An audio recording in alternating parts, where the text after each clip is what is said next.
Good morning, everyone. Our time to have chit chat with knowledge sharing. Thanks a lot. So, welcome to the 200th weekly knowledge sharing webinar by Mehta and Mehta by Training and Knowledge Foundation. Friends, thanks a lot for your all support. The journey, what we are, it gives us immense pleasure to celebrate a remarkable milestone of our 200th webinar in this knowledge sharing journey. We began this initiative with the vision of creating a platform where professionals, industry experts, and thought leaders could come together to share insight, exchange experience, and build a strong culture of learning. Over the years, we have conducted numerous sessions across diverse topics of corporate laws, governance, taxation, compliance, finance, and other emerging areas. Friends, actually, this practice of Saturday knowledge sharing started quite early when we were in our early days of practice. Our staff insisted that we want Saturday holiday. That was turned down, so they said at least Saturday half day. To that we worked out, okay, fine. But we will have no work, but only knowledge sharing, and everyone has to participate. And everyone used to attend that seminar, whatever, say, physically we were having discussion. And sometimes we used to skip our lunch also. That way it intensified over the years. The same continued for decades, and during Corona, we were unable to meet physically. So we started with Zoom this webinar. So certain our ex-Mehta who are in now corporate position, good positions, departmental head, they inquired with us that whether still you are doing this. We said, yes. They said, how? I said, through Zoom. So then they say, can we join? I said, why not? This is knowledge sharing and you are our part of family. So they joined. Then after one or two webinars, they said, Madam, can we ask our staff to join? I said, why not? And that gave us idea, why can't we do it for all? And this is the starting of this webinar. And today we have reached the milestone of 200 webinar. We have left the counting, but people has counted. So over the periods, we were churning on different topics, as I mentioned, different subjects. As Mehta, we always talk on different diverse topic. And we conducted masterclass series, which was very known and is still known and referred by people as people meet me, where we deep dived into key regulatory and governance subjects, including Companies Act Masterclass series. I'm not saying that topic, what all. SEBI LODR Masterclass series. People are referring that series and getting queries. Still today, I'm in regional conference and people are telling, जब भी कुछ होता है ना, वो शुरू कर देते हैं हम लोग. क्वेश्चन का आंसर मिल जाता है यार, तभी का तभी. बहुत अच्छा लगता है हमको. LLP Masterclass series. Issue of, securities. That was there. Not only we had an entire accounting standard, all accounting standard we created masterclass. So there are different topic, and to declare further, we are starting NBFC compliance series as well. We need your support for this different diverse topic. In addition, we are consistently conducting special monthly session on IBC and CSR, ESG, BRSR. Friend, CSG, BRSR, CSR, ESG, BSR is also very good topic and it's evolving topic, and our webinar is really good. Please attend that. The core purpose behind this entire initiative has always been knowledge shared is knowledge multiplied. With every session, we aim to empower professionals, create awareness of changing regulation, provide clarity on the complex issues that impact business and governance. Reaching 200 webinar is not just a number, it reflects the trust, encouragement, and consistent participation of our speakers, panelists, and audience. This journey would not have been possible without your continued support. I will like to mention here, all are there in this journey with us. Mr. Bala is there, Sudhakar is there. One name, Miss Disha Pandya, who is in our research department. And I must say, from day one, she is supportive. I give special thanks to her because she is very pioneer in this entire preparation. As we celebrate this milestone, we reaffirm our commitment to continue delivering high quality, insightful sessions that make difference. Here is more milestone to come. With this, I'll just say a few words on the topic. CS at 2047 Pioneers of Governance and Excellence. As we look ahead to India's centenary of independence, role of governance professional, particularly CS, it become more vital than ever. Today, CA is not just a custodian of compliance, but a strategist, innovator, and guardian of transparency who will help the shape the corporate and economic landscape of a developed India by 2047. Through this session, we aim to explore how the profession is evolving to embrace technology, sustainability, and global practices while continuing to uphold the highest standards of ethics and excellence. We are delighted to have all of you to join us in this future of our profession and celebrating the pivotal role of CS as pioneers of governance in this journey towards Viksit Bharat at 2047. With this, we have our panelists. Today we are fortunate to have good, rich experience. And with this, I'll start to introduce our panelists. First is our panelist is Mr. Atul Mehta. Dipti, Yeah. very, very briefly, because Pradeep has to leave, so I have to put in a few questions. Two-liner only. Yeah. Two-liner, yes, because everybody knows these great Everyone. stalwarts, but it's only a formality. Yeah. So I will So, give you 2 minutes for this. yeah, okay.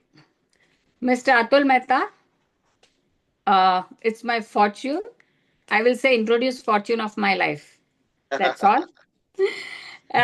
To formally introduce, he is a past president of ICSI and founder partner of Mehta and Mehta.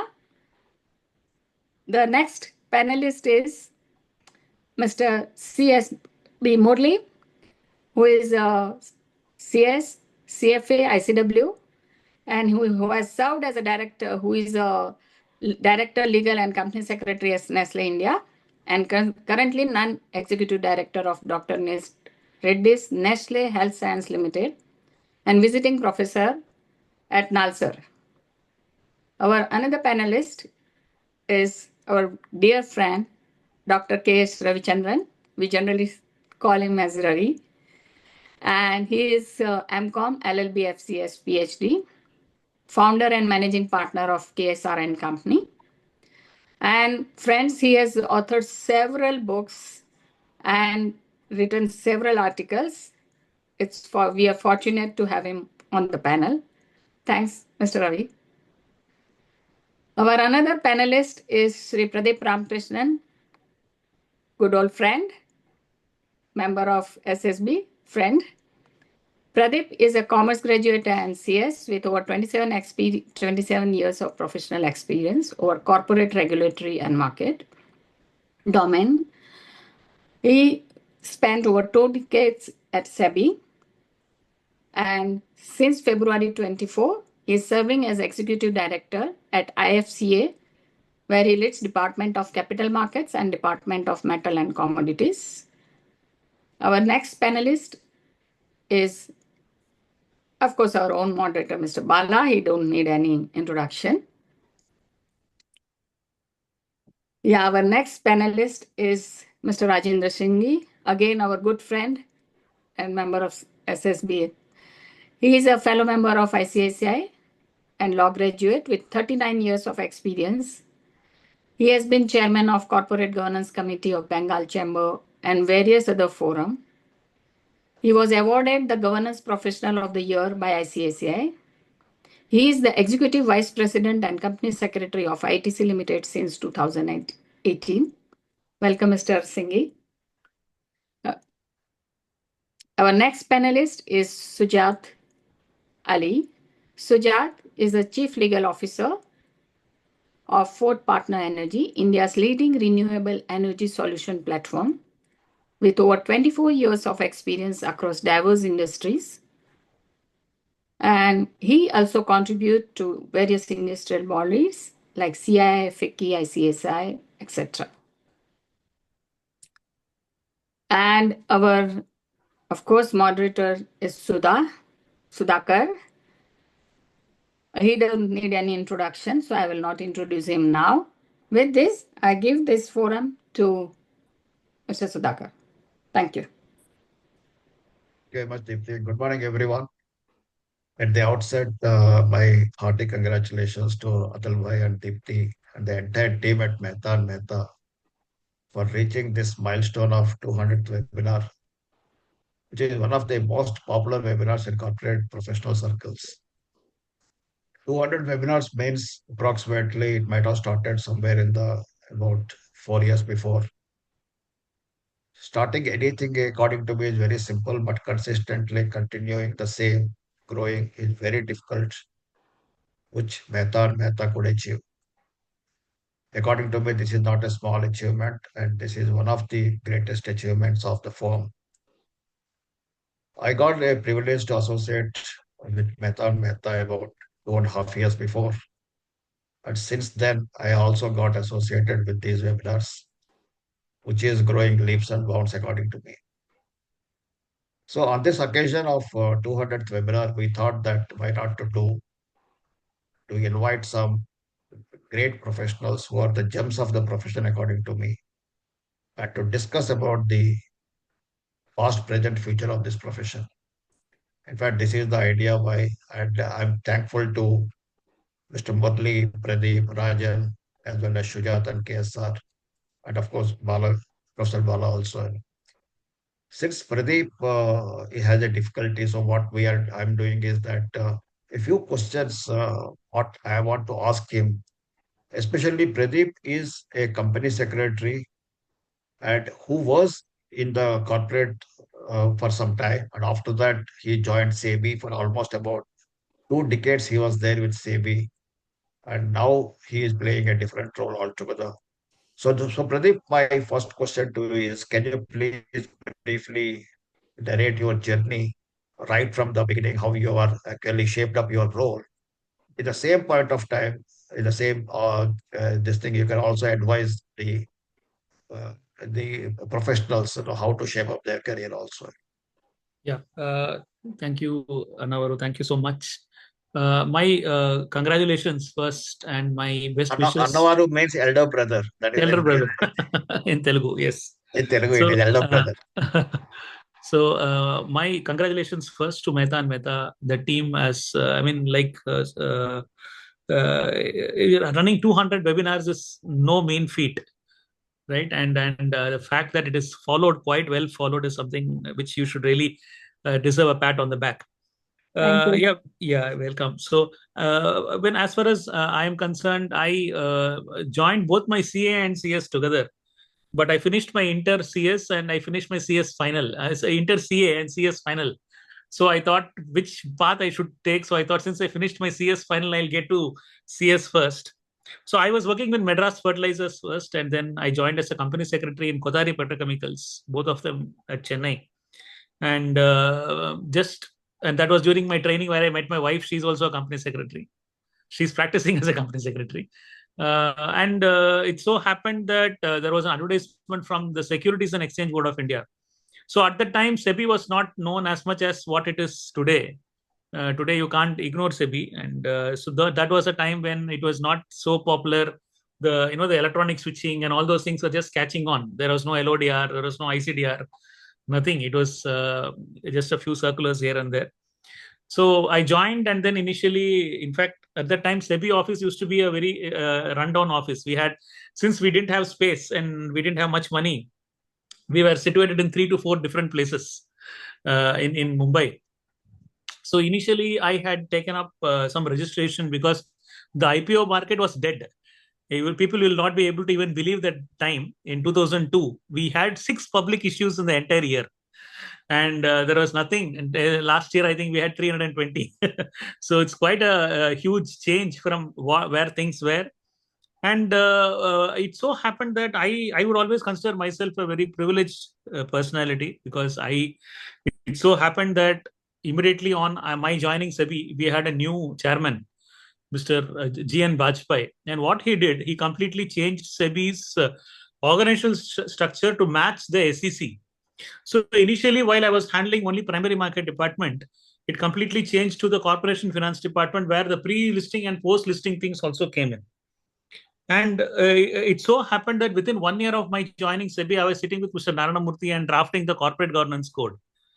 And I mean, again, this is all just providence. And I am quite happy for one thing which I have done, because the first certification in India for PCS is something which I had worked hard on.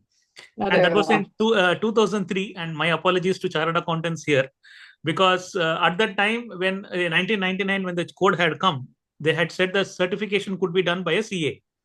So my question was to my management, saying that if everything is prepared by the company secretary, if all the work is done by the company secretary, so why should a CA certify it? Why can't a CA certify it? So we said that was good, and then we put out a consultation paper. You will not believe, the CA Institute went all the way to the Ministry of Finance, Delhi, and they wrote a letter saying that CS should not be permitted. So I mean, I was a very junior officer, the junior most officer in the team. So I was happy to, and my DC was Ms. Neelam Bhardwaj. So she gave me the opportunity. So we could sit with the ministry people and explain as to why this was needed. So we don't say that, like, for example, accounts, everything is prepared by a CA and certified by a CA. So this everything is prepared by a CA. So why should it be certified by a CA? So they said that, okay, we will do, but we will not agree that it should be exclusively for CS. They said that it has to be by the other professionals also. I said, okay, as long as you bring in CS, PCS, it's okay. So that was the first practicing company secretary certification which was brought, and I'm quite happy that it could happen because of my intervention. And that too only because I was a CS. If I was not a CS, it would have not happened. That slowly kickstarted the culture of bringing PCS into multiple certifications at SEBI. Then we had the broking certification, corporate governance, secretarial audit, so many things. Now, PCS, everyone knows about ICSI at SEBI. So I'm quite glad to do that. So that was how it started. And I'm very privileged, because almost 22 years I spent at SEBI. I could handle a lot of things. One thing which I have always noted is that the people outside, I can always hold that view.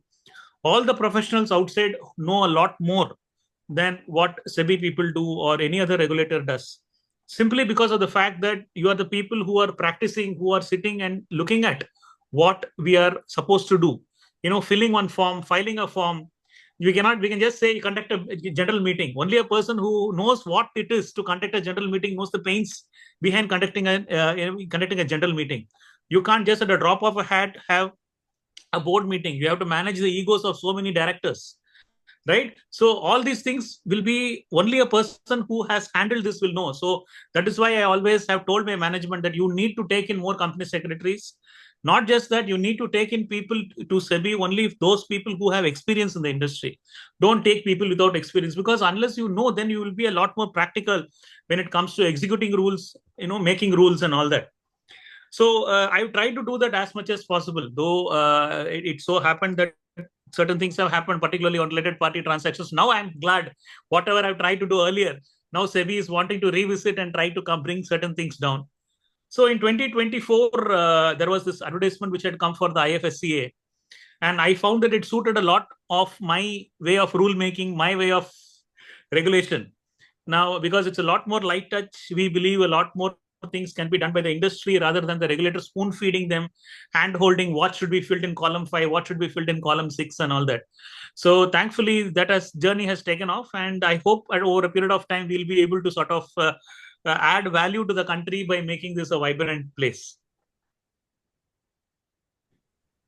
Pradeep, what is your advice to the company secretaries? And okay, that because some people they think that joining the regulator and joining the corporate, large extent they prefer to join the corporate than of the regulators like stock exchanges or SEBI or even ministries like that and all. What is your advice? And have you gained something or have you got a feeling that I would have continued in the corporate sector? No, no, I'm happy that I went to the regulator because of the fact that the regulator, in fact, needs people only from the industry. And if you ask me, they should compulsorily have worked from the industry for at least 2 years because they actually know. Like I told you, I know of people who just say, send a letter to a company saying that hold an EGM for this, conduct a board meeting for that, right? Pass a resolution. So it does not happen like that. So only people who have been there, who have worked there. And in fact, I should tell you, I mean, I can probably be a little more free because it's all CS webinar. I have made a lot of people in SEBI join CS. So whenever when people look at me, they say that, okay, here is a person who's an ambassador for CS. So a lot of people have joined CS after I've, been at SEBI, and many of them have been benefited. They actually see that the CS course is the most apt course for SEBI. No other thing comes close. No other professional course comes close. In fact, if you ask me, I will say at some point in time, at least look at least the debt department and the equity department to have only company secretaries because they will know what exactly it is. So my advice would be to people, if at all you're planning to join SEBI, take some experience and then go to SEBI. It's good. In fact, I would want company secretaries to go to SEBI because they actually know the practical compulsions of certain things. So that is how I believe. See, one thing which is very important as far as rule making is concerned, you should never make any rule for the exception. You should make a rule for the rule. Now, what is happening is, for example, you take certain rules and regulations which are like almost 1,000 pages. So if your rule itself is 1,000 pages, then how will you be able to comply? So it should be only for the rule making should be for the rule and not for the exception. Unfortunately, that is something which has to change. And just because two people do something wrong, you cannot bring a rule which impacts the entire industry. So these are all things which can be sort of explained better and also brought to the fore better only by people who have experience, right? Only people who have experience, who have handled meetings, who have handled shareholders, they know what it is. So my request would be to company secretaries, please apply for more SEBI exams and try to clear those exams. So that you are the regulator, but come with some experience. So that is my request. But like one thing which I would want to say, like Sudhakar Garu, all of you should ensure that you keep on updating your knowledge. I am amazed at his indefatigable spirit to keep updating himself even at this age. After retiring from corporate, even now, if you ask him so and so number of so and so secretarial standard, he knows than anyone else. So I would request that also to be important. The post qualification thing is something which is important. So you keep yourself abreast of that. So these are two things probably I would request company secretaries to keep in mind. Thanks, Pradeep. Before I put the next question to you, I must say that I know Pradeep for the past 1 decade and even Deepti also, we were on the Secretary Standard Board. See, the good part of it with him is the way he said that he has done a lot for our profession. It is not because of the affinity what he has towards the profession, but he got the broad understanding of the corporate as a regulator. And wherever he has to give that importance to the profession of company secretaries, he ensured, not only ensured, he fought for that recognition with his management wherever it was. In fact, it is really commendable, Pradeep. And apart from that thing, he never had any kind of ego that he is from SEBI. That is a beautiful thing what he has, and because of that only he could come up in his life. Now, as an executive director of IFSCA also, he is on the again a few boards of ICSI, and he's doing a lot for the institute. Of course, we will discuss about that some other time. Pradeep, one more question to you is nowadays, this ESG and sustainability is emerging very fast. And according to me, it is going to be the future also one of the what's called as key areas for a company secretary. If you can throw some light on this particular this thing, I think this is ESG is very close to your heart. Also, I know that very Yes, well. yes. So kindly throw some light for a company secretary how important it is, because according to me, the amount of importance what is to be given, it is not being given. Yeah, you're right. You're right, actually. So in 2011, that was when the first move towards inclusion. 2000 was when non-financial information disclosure became a lot more important after corporate governance. But the big major thrust happened when 2011, when the NVG, National Voluntary Guidelines, were introduced. And then that is when SEBI introduced the BRR. So when the BRR was introduced, I think a lot of people, of course, it was a completely new concept, and people were trying to fill in things what they thought would be okay, because many of the requirements of filling was only what you call as qualitative information. Now, when the BRSR worked, I was actually confident, fortunate to work with the team on BRSR, the report on BRSR in 2019. So we met a lot of different people. We met Niti Aayog, we met the MSMEs, and we met many company secretaries. And we found that there were many MSMEs who are already compliant with ESG, because without ESG compliance, they were not getting economic contracts. So unless you get, then which means that in a way, if you are ESG compliant, then you are in a way also attracting economy to yourself. So investors also, the investor movement, particularly the institutional investor movement, is very strong. And the Companies Act itself has enshrined that in 166(2), which says that the director should be responsible for society and environment. But after the BRSR has come in fact, it has completely unearthed, had a sea change in the way company secretaries look at ESG. So what I would probably suggest is, read books. A lot of important thing is actually you have to bend your back and read.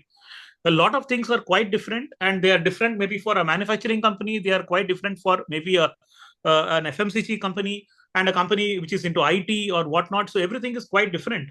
So what is important is, the professional knows how these things are measured.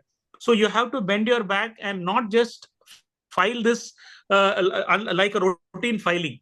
So my request would be to delve into ESG aspects, and the institute has recognized this by including ESG as a very major subject, right? In the courses in both the intermediate and final, we find that ESG actually finds it's a pride of place.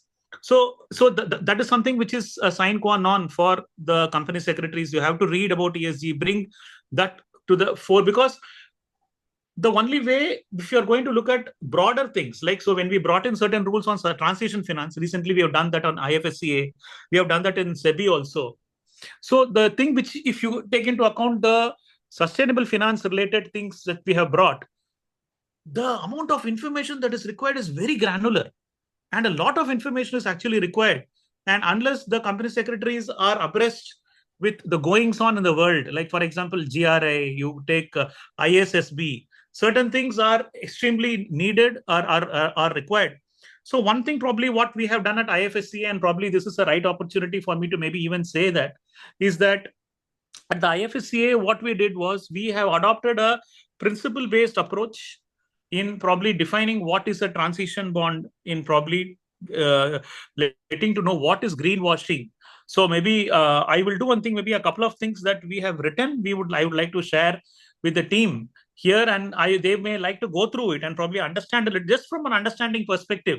Maybe I'll share with Deepti ji, and maybe request her to maybe share with the student fraternity at large. So what we have tried to do. So that is something which I believe is quite good as far as company secretaries is concerned. And this is something which is just like part of it. So I will just give one example. Initially, when auditors were auditing, and the computers were introduced, they first started auditing, around the computer, which means that as much as possible they will avoid auditing, the computer. Then they started auditing with the computer, with information in the computer. Now there is no other way other than audit through the computer. So similarly, ESG is something which I would probably put it that way, where probably you could have sidestepped it, but then today there is no choice but to work with ESG related aspects. And I've seen many companies genuinely doing it. We have Mr. Singhi, who is there. If you read their BRSR, which I have done 2 or 3 times, it contains a lot of information, and with genuine efforts. And this leads to 2 or 3 things. One is a lot of value for the company, a lot of value for the industry, and also in a way a value for the country. See, in case of transition bonds, there are multiple things which say that CEW estimates around $10 trillion that is required. Niti Aayog says that it is $15 trillion that is required for India to achieve its goals. Now, who will be able to do all these things? Only professionals who are, in a way, able to sort of funnel this to the management. So CS actually plays a very big part as far as ESG is concerned. Thanks a lot, Pradeep. In Swami. fact, yeah. So respecting your time constraint, my last question to you would be where you will see the profession of company secretaries by 2047? Because why I say for 2047 is our Honorable Prime Minister has a lot his Yes. vision for the 2047. So I'm also seeing that want to know that where our profession will be by that time and what we have to do for that. See, in the past 2-3 years, I am myself astounded as to whether I am competent enough to be a professional. The amount of things that have come through, particularly in case of artificial intelligence and other things, everything is available at your fingertips. So then it all boils down to what is the value that a professional will add. So I remember when I went for my first interview for a company secretary in 2003, there was one person, 2000, not 2003, apologies, 2000. So there was one person who took a CD and showed me. This CD tells me when I should file things, when I should, put out my annual report. What is it? What is the value that you will add, right? So accordingly, we have to keep questioning ourselves, and we have to ensure that we are able to be one step ahead of the curve. While company secretaryship as a profession will certainly continue to add value, it is important for company secretaries to keep upgrading skills and also keeping abreast of things that we are trying to do. Now, the mundane filing of forms and other things probably, I believe, will even be a kind of passe in the next 5 years, right? All the things that would be important would be like what value, what is the advice that you can give a company secretary. So this thankfully has changed in the past 5 years, 6 years, because I remember in 2015 I took over the corporation and the compliance and monitoring department of SEBI, where we had handled things on compliance, corporate governance, and ESG and whatnot. The company secretaries whom I met at that point in time were quite different, right? And the company secretaries today that I'm meeting. So just the last 10 years, so many things have changed, and I'm quite happy because there is no, unless you are able to add that value, I believe company secretaries can do it. That is why today a company secretary is not just looked upon to sit in a board meeting and just give minutes, write minutes, but also add value by offering advice. So the so-called bridge between the board and the management has slowly blurring by the company secretary himself being a step ahead, which is what recently it has been recognized even in the SECC regulations by SEBI and also the listing regulations by SEBI, where they have said you are technically one step below the chairman and managing director. So I believe the regulators have actually been able to recognize that. It is for the professionals themselves to recognize that. So one, if I may probably just take a minute more, and I just explain two things which I want professionals to do. One is please. It's important. I find that the drafting skills of company secretaries are extremely poor. I'm so sorry to say this, but I think I can be a little free here. So two things I have requested. One is this. It is important for you to up your language skills, the thing of English in particular. As much as we may speak in our mother tongues, India is a country of multiple tongues. The fact is that what earns her bread is English, right? So our language, our act is primary, mother act is in English. The other acts of SEBI are in English, our resolutions are in English, minutes are in English. So it is important for us to ensure that we draft properly. I am massively appalled by many company secretaries who I encounter. They have not been able to coherently speak. That is one request from my side. The second one is please keep abreast. Don't attend webinars or seminars just to gain those points. I think the institute gives you points, so people are there. So there are different things and there are different ways in which you can probably up your skills. Suddenly there is an opportunity for IP. Suddenly there may be an opportunity for AI. So it is important for you to keep your antenna out and keep catching these signals so that you will be able to be fighting fit when the situation comes. Thanks very much, Pradeep. In fact, I wish that I would have a mentor like you way back 40 years before when I joined the profession. I would have done wonders. In fact, whatever I have done so far, learned I from would have all done of much you. better.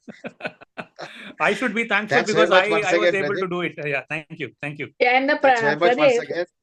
these all Yeah. our participants are actually the participants who wants to gain knowledge, because there is no PCH hour to our webinar. So we are thankful to No. this Yeah. webinar. Yes. Definitely. So that really gives us some more encouragement to work more, and Yes. everyone is working. Yes. So honored Yeah. to have you, So Pradeep. so And I just saw one person who has put in a question on IFSC. So yeah, may Yeah. I request something? One of the days. So it will be, I don't want, because there are other eminent panelists on the thing who would like to give their views. One of the days, maybe we can have one exclusive thing on IFSC. Yeah, we I are can planning. request my entire team to give different presentations on various regulations so that the people can get benefited. So I'm just refraining from speaking about the entire thing of IFSC, because then I will be eating up more time. Yeah, well, sure. We Pradeep, are planning I that. was about to request you that only, and you have served yourself. You were very graciously. Certainly, we would encash that opportunity Yes. in one of the coming future webinars. Thanks very much once Thank again, you. Pradeep. God bless Thank you. you so Thank much. you. Thanks a lot. Thank Thank you you. so much. All the very best. Thank you. Thank you. So now Thank you. moving further, that thanks very much, Murli, Shujat, Rajan, Atul Bhai, and Bala for your understanding that giving me that first two, three questions I could put to Pradeep only. Now, my question to Murli and Rajan, see, you have reached the pinnacle of the positions, in such a multinational companies like Nestle and ITC, which is not a small thing according to me. Certainly, you must have got I mean, your own struggles, your own what's called roadblocks, and you would have overcome all those things. If you can just briefly narrate, and at the same point of time, also what sort of guidance you want to give to the youngsters. I see Pradeep has mentioned about the drafting abilities. I can also say that company secretaries lack about the presenting abilities, communication abilities.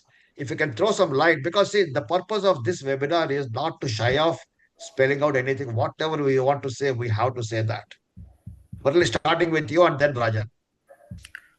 Thank you. First of all, congratulations again to Mehta and Mehta, the whole team, for this 200th, reaching this very important milestone. It's a lot of hard work and a lot of good professional work for knowledge sharing. So really, heartiest congratulations. Now, coming to this very interesting question you have posed, it's a journey. First of all, it's not that you are born with a silver spoon to be able to do things. So the first lesson I would ask for everyone to keep in mind: learn. It's a continuous process of learning. Like every incident should teach you everything you do right or do wrong, should, especially what you do wrong, should teach you for the future. And I mean, I can start with an experience, like exactly as you said, that there was a survey, and this is quite dated now, maybe around 2000. And that was the time I had just taken over as the head of legal and company secretary. And there was a survey, and the marketing people, they did a project, and they said that the legal and company secretary function is a blocker. They don't let us do our things. We are not able to do things the way we want. The speed of our innovation is I mean, put to slow speed because of the way you block. So when that feedback came to me, I said, hey, look, this is not a fair assessment, because we implement the laws. If the law says I can do X, I will only be able to recommend to you that I can do. If it cannot, I'll have to say I'm not writing the law. I can do and try and see if we can, what you call, represent for the law to be modified. But within that's the parameter. And that's when I learned my very first important lesson. Whoever was heading the project, he told me, Murli, it's okay. What you say is fine, but this is the perception. So the first important thing as to be a successful professional is also, in addition to the knowledge that you have, the what you bring to the table, also the perception you create about your job and what value you are bringing. That is to the understanding. So in this case, what did I do?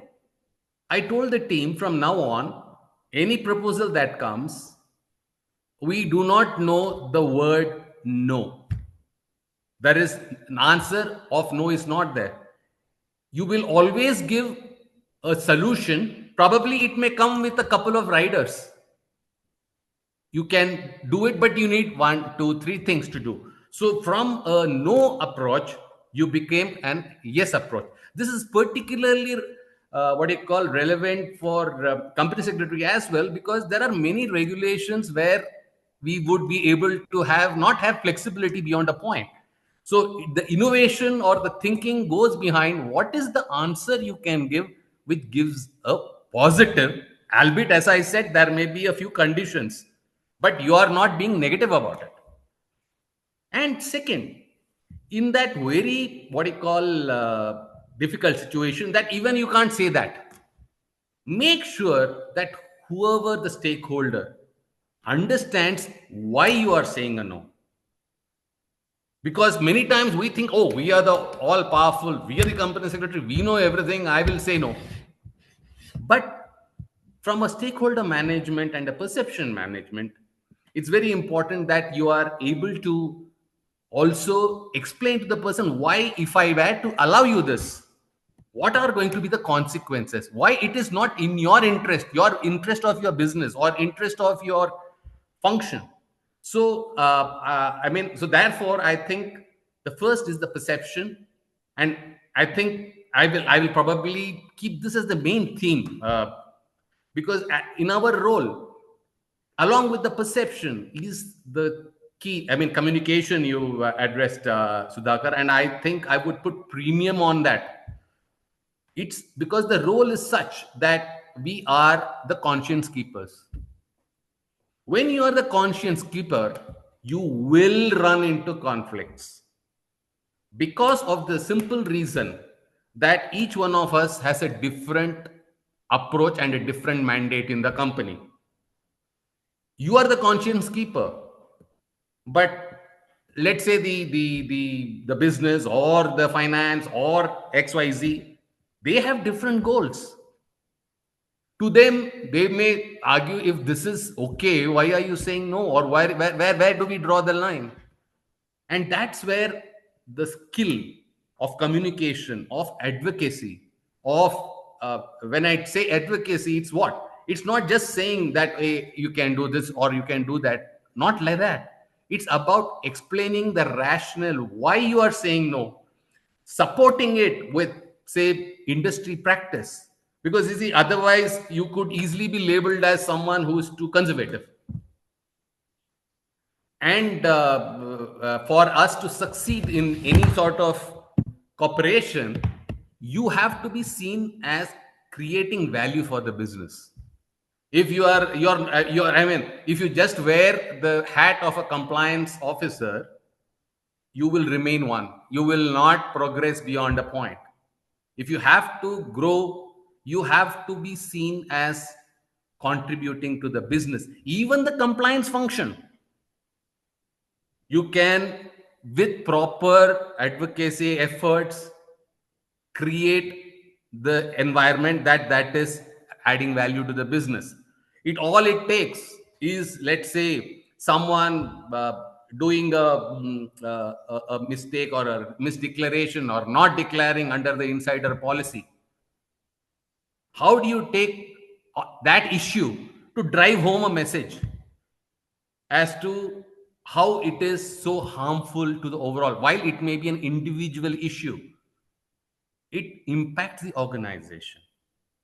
So the most and many of the seminars, we all hear these familiar questions from young company secretaries about their challenge in terms of getting, especially the smaller companies and promoter-driven companies, smaller scale, of getting through the governance requirements, of getting them to do things. The answer is around our ability to communicate, advocacy, and make a case that why what we are doing is relevant and important. I would stop here. Obviously, it has to be backed by solid knowledge of your subject. And maybe just one allied aspect again to communication: ensure you have a network within the organization with all your other peer group, whether it is the business people or the functions. It's very important that you have that relationship with them to be able to show that you are adding value and participating in their businesses and helping them out.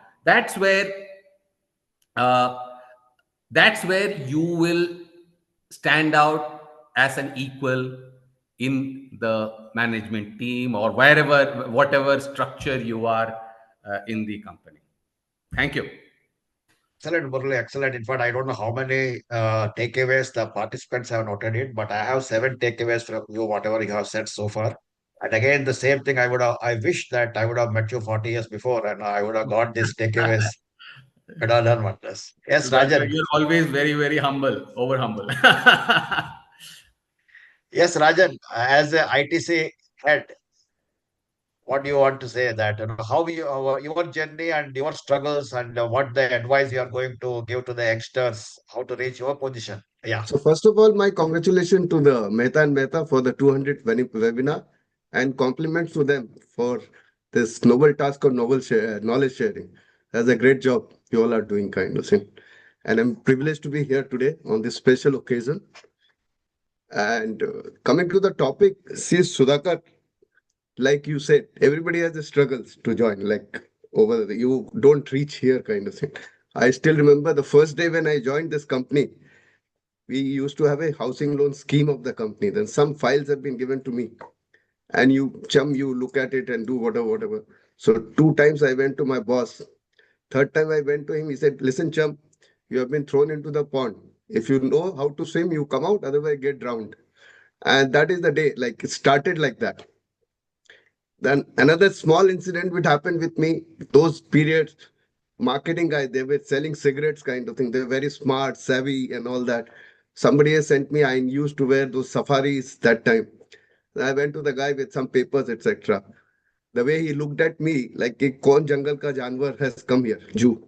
It was like that. So I felt like Rama and Sita, if the floor would have opened, I've gone down kind of thing. So those are the days. And from there, gradually you make your ways, and with your hard work, competence, and of course, a lot of other things, you reached your kind of thing. So that's the way it goes. And see, coming to my advice to the youngsters, that what Murli has said quite aptly. He's taken a couple of points which I wanted to say. So I won't want to repeat those.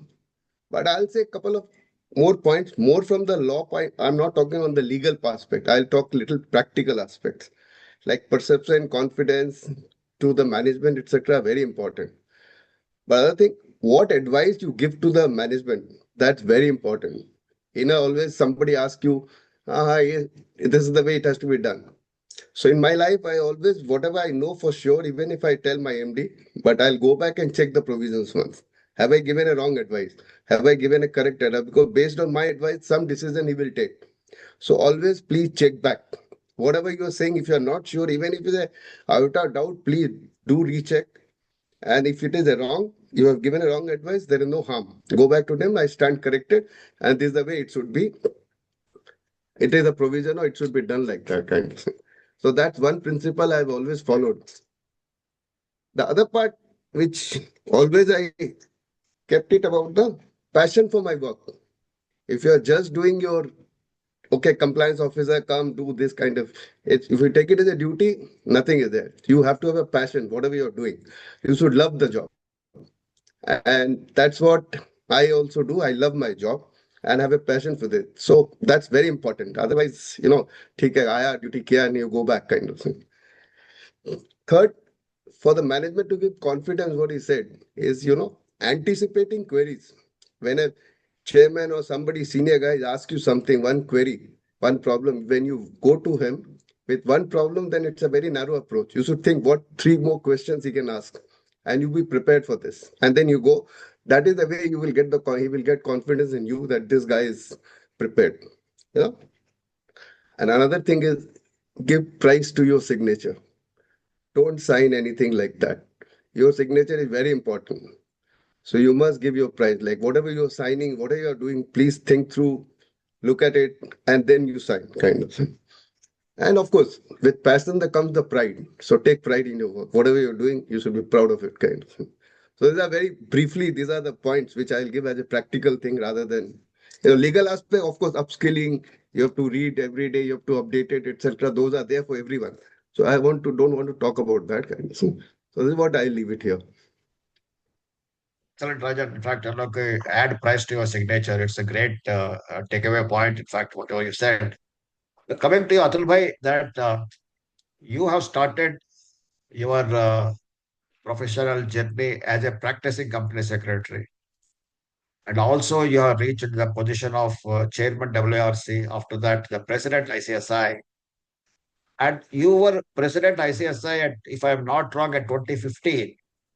And when there was a big turmoil in the profession, that Companies Act 2013, we were facing lot of challenges. At the same point of time, under your leadership at that point of time, the Secretary Standard 1 has become mandatory. SS1, SS2, both, in fact, from 1st July 2015. And there was a lot of criticism, lot of dust was there about the implementation of Secretarial Standard. And you have faced those challenges.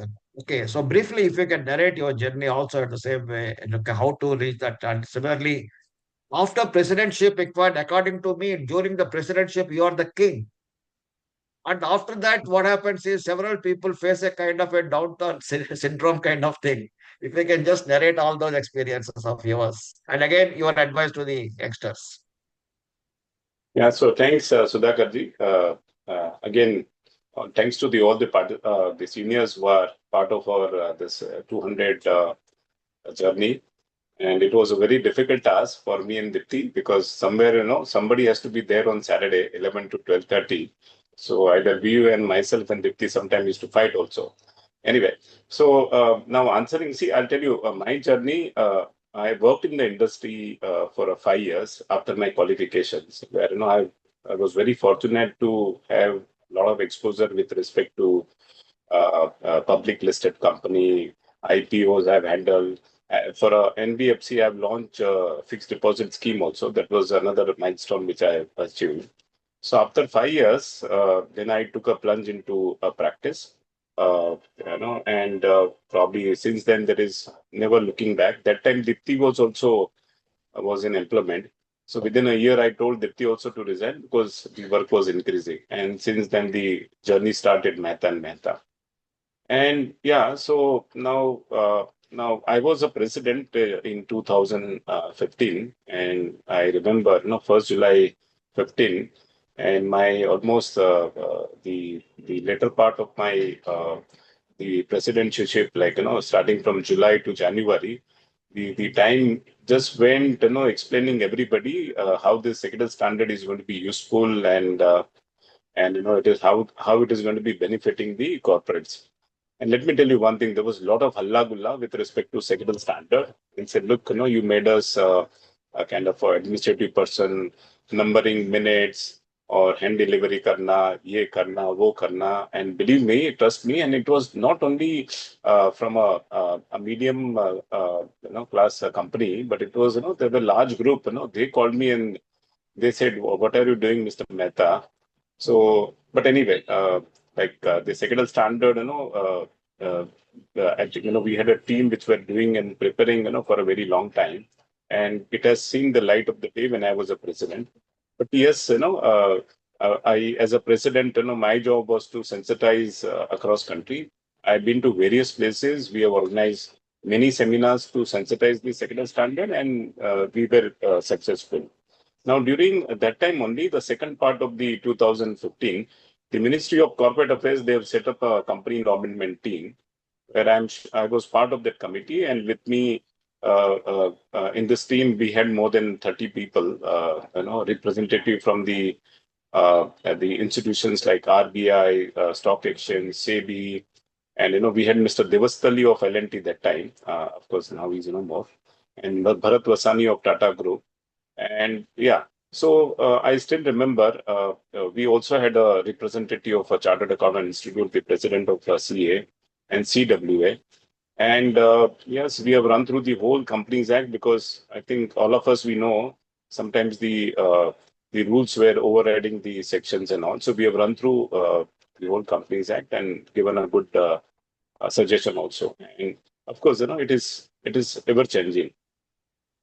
So yeah, this is what my journey, and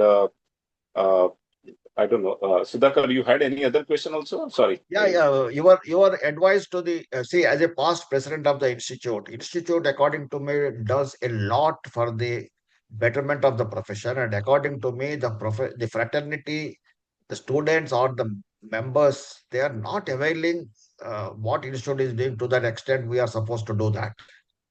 Any of your ideas on that?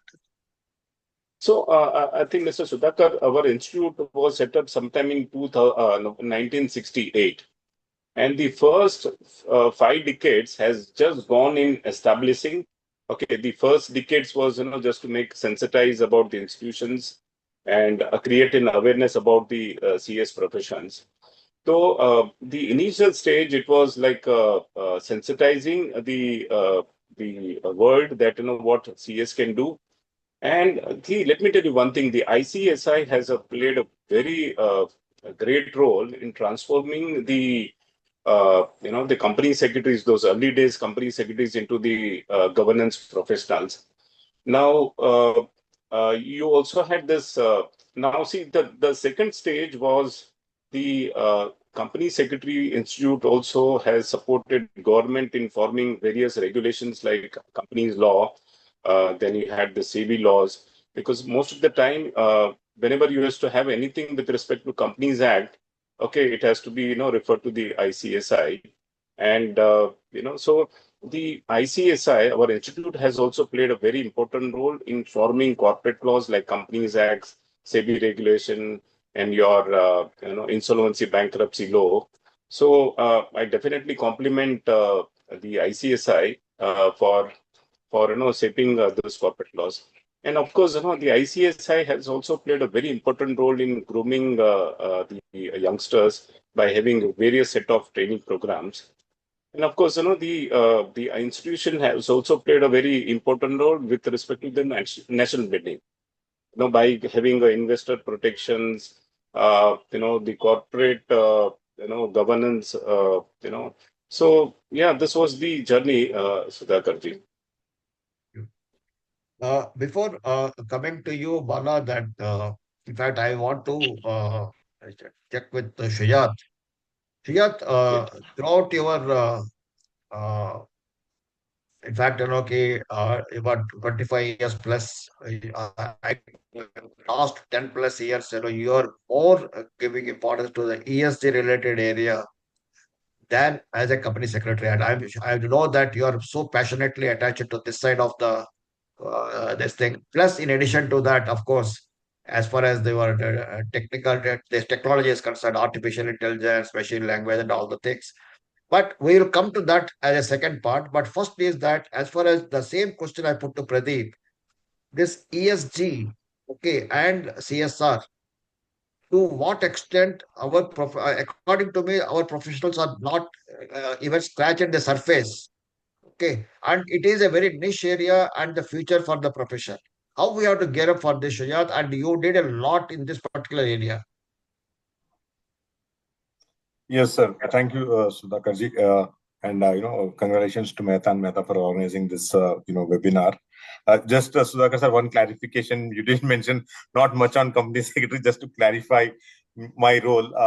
That's why I said for the last 10 years. Yeah. So even in the current organization, I'm responsible for governance, legal, risk, compliance, ethics as well. Alongside, that's been a passion area for me on ESG and sustainability. It was more from a thought leadership standpoint. Coming back, I stand corrected. Yeah. Sorry, coming back to the question, sir, the reason I'm spending a little bit more time specifically on thought leadership around ESG and sustainability, specifically with respect to how the governance, legal, risk, compliance professionals, including company secretaries, can take this opportunity heads on.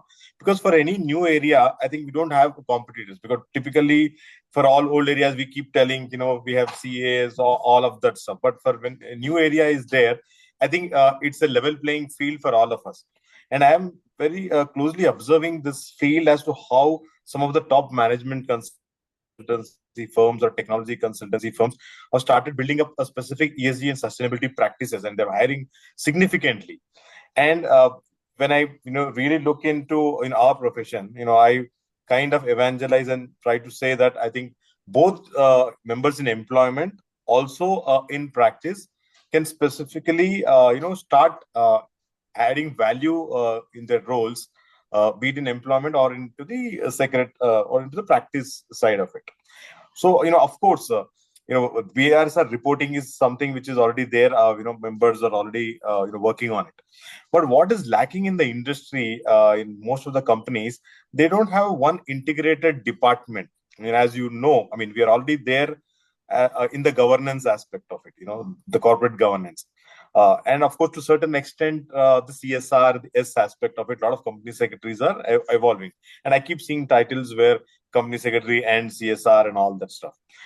The aspect which is needed is the little bit of understanding on the environmental aspects of it, and bringing all of them together. In no company, you will not find a ESG department. There might be some program management team, but again, that is for the large organizations. But other than the large organizations, you will not find one particular anchor or an integrator or a champion. And I think that's a big gap which is there. And of course, only when we raise that hand, the boards or the managing director or CEOs will say, okay, fine, why don't you do that role, right? So that's my pitch, for all the members who are already in employment to enhance the role, not only from a reporting standpoint, but start working with respect to the program implementation. Again, ESG as a concept, sir, we are all still thinking from a compliance mindset. But actually, it is not. And when you see the maturity scales across organizations, some see ESG as only compliance mindset. Some of them see it as only as a reporting mindset. Few companies who are regulatory heavy and all that stuff, they think from a ESG risk, so risk management mindset. But what is actually needed is to think that as a strategy, think that as organization aspect of it. That's the way our boards, they will say, hey, you know what, we need to integrate ESG as part of the organization. That's the way start having discussions saying that, oh, we need to have an ESG strategy, we need to have an ESG policy, we need to have a proper program, we need to have a proper ESG governance model. There has to be standard KPIs, right? And monitoring, enhanced towards the ratings as well. What about ESG contracts? How do we build ESG as a culture?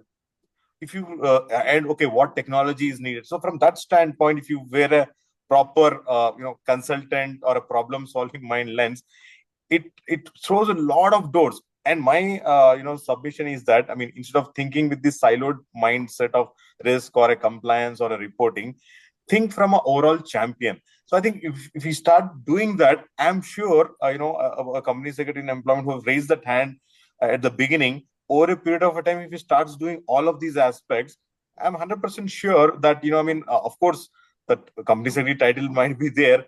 He will definitely reach towards some, whether it is chief ESG officer below or chief governance, chief sustainability, whatever it might be, but can reach to the C-suite. I think this is one aspect which you need to observe.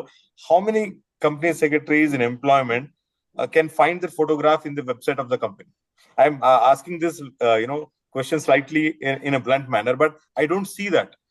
And whereas, of course, company secretaries with multiple qualifications, like Singhi sir and Murli sir and all, with legal, risk, compliance and all, they're part of the executive committees. So I think all the young company secretaries and employment should start thinking, I should be part of the management committee, I should be part of the executive committee.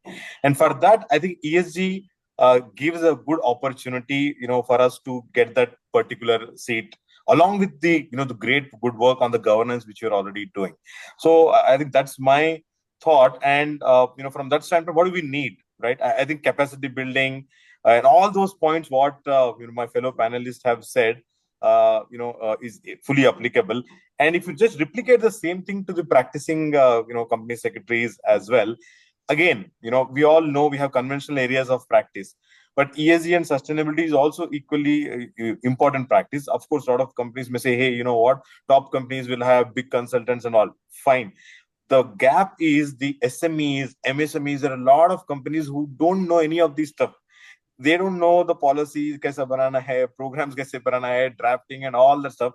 And the value chain or the EU regulation, all of these things are hitting them. I mean, tomorrow, all top 1,000 listed companies will put all these clauses in the contract, right? And how will these SMEs, MSMEs, value chain players will implement?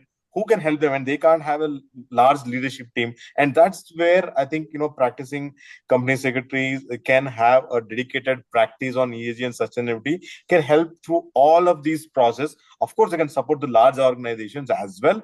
But I think the gap is there.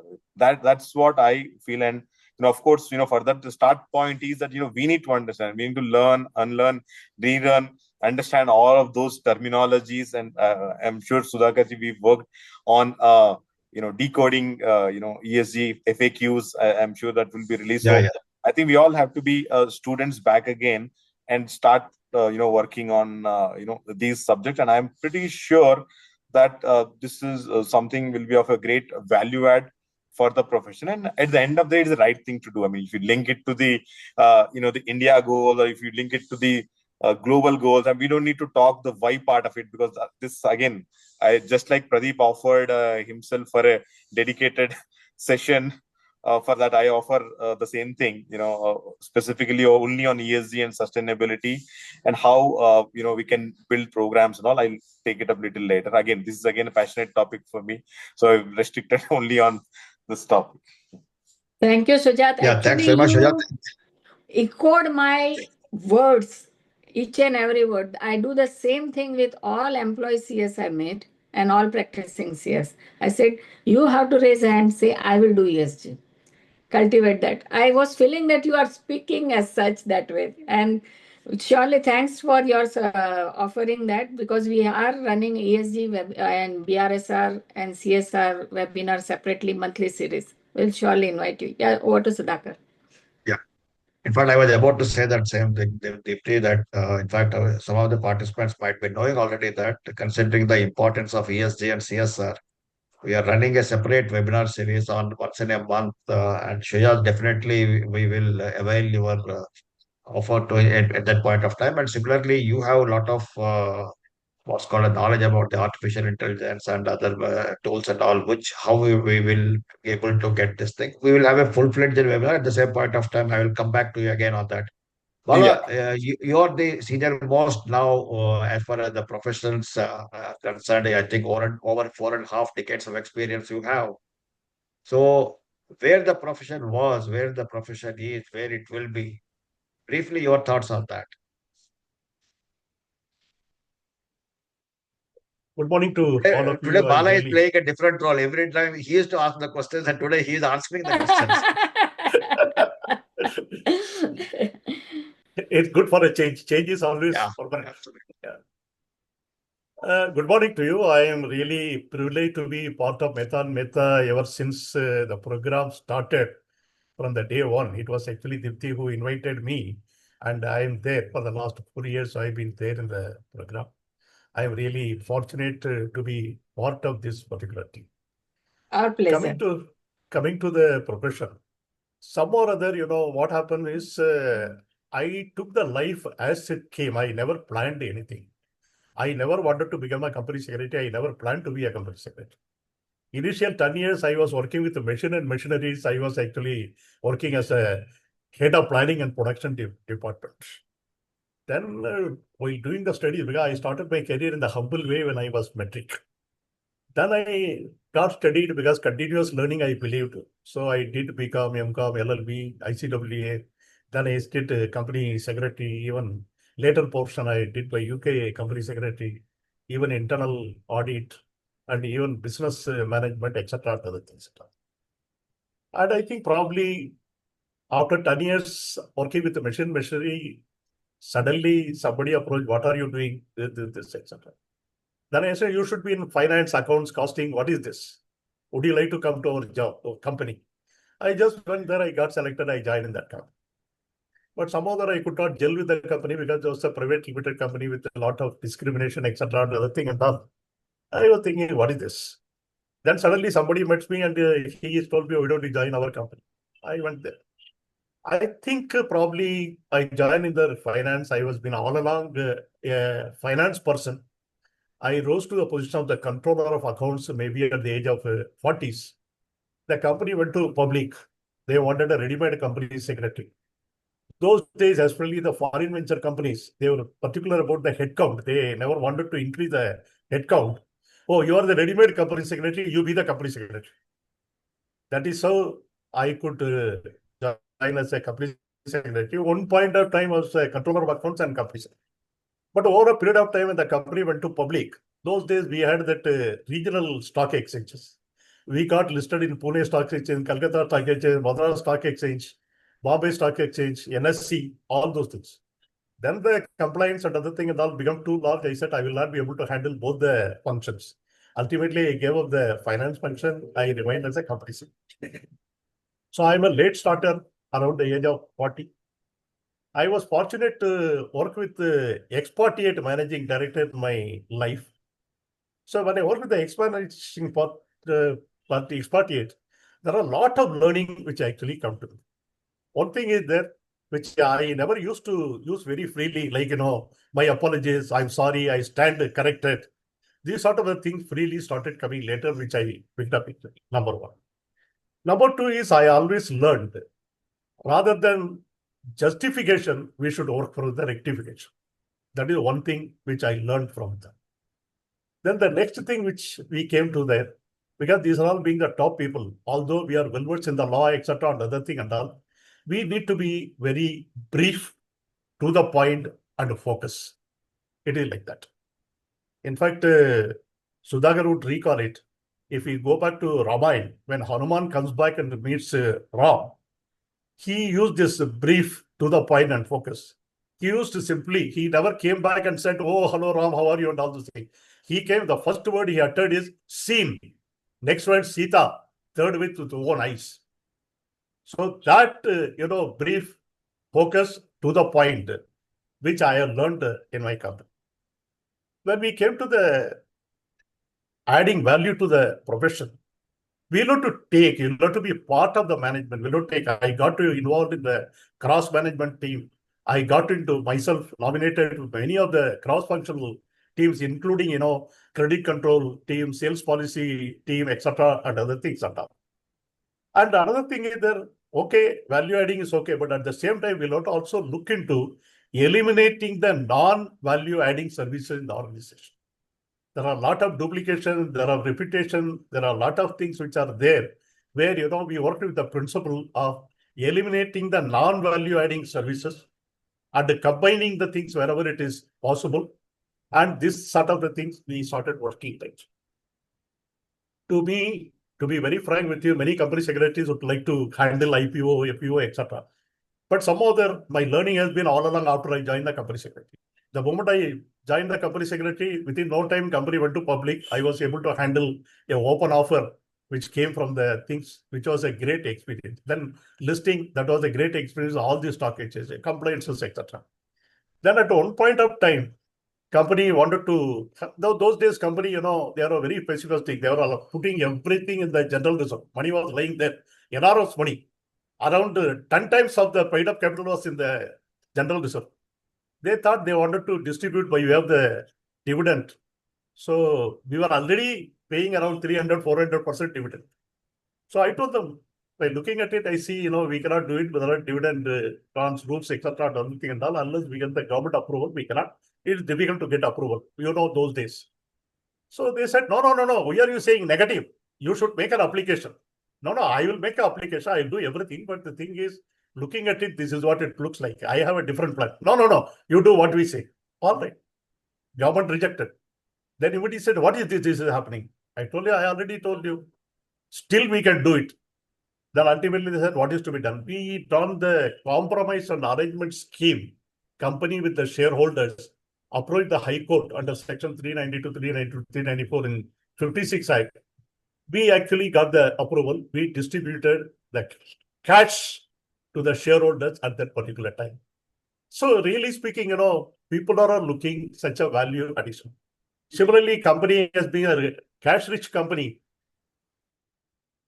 They have been writing left and right the bad debts. One day I told them, what is this? Why are you unnecessarily writing? We can recover. No, it's very difficult. Other thing, you have to spend the bad money over the good money over the bad money. I said, nothing. It can't be done. Then I had gone into the route of, section 433, I think, if I'm not mistaken, Sudhakar, winding up petition. So, rooting that, we could recover enormous amount of the bad debts for the company. That is another thing which we have done it. And not only that, we also gone ahead with implementing various things, what you call going beyond regulations.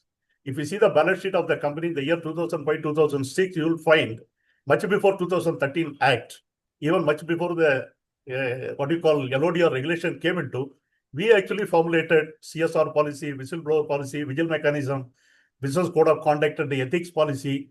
I made it to publish those policies in the balance sheet. And then I took a various awareness program across the organization, bringing up people. Because those days, the tendency used to be, no, this is not my job. My job is priority. I am working for the organization. People's realization that everybody is working towards the organization. We are all working for the same cause. We are all doing the same thing for achieving the target and goal. That was actually required at that particular time where I could participate.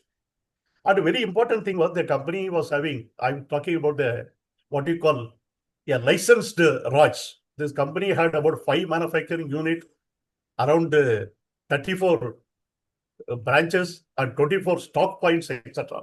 Suddenly LPG regime started. Then company wanted to restructure themselves. They underwent a very, very massive restructuring. The massive restructuring, which has resulted in 200 people reducing to 250 people. And almost all the branch, etc. were actually closed down. We just started working just in time in a delivery system. And then even those days, I'm talking about way back in 2000, the company started working from home culture for the marketing and sales personnel. That sort of the culture I actually started. I was actually part of those, implementing the various voluntary, voluntary scheme, voluntary approval, etc. and other thing, and all restructuring, so many things. In my life, I think I have visited n number of courts. This is a very lesser number of courts, including the Supreme Court. I have not visited because arising out of that, when you do all this sort of the restructuring, litigation, etc., which all actually came. So these are all the things which has been there continuously. And probably, I think whatever we have done, I could actually proudly say here, I earned my World Cup actually.